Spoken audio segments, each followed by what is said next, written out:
说到猫和老鼠，应该是不少小伙伴们童年的记忆。那只永远都被欺负的汤姆猫和那只聪明过人的杰瑞鼠的形象早已深入人心。剧中各种无厘头的故事，直到现在看起来依然是十分有趣。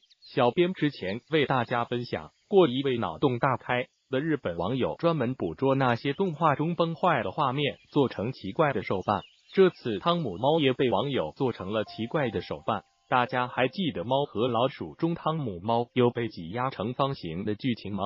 这次这一形象也被做成了手办，大家感受一下。小伙伴们，你们还看过哪些奇怪的手办？欢迎在评论区交流分享。本文为 ACM 2人组原创，未经授权禁止转载。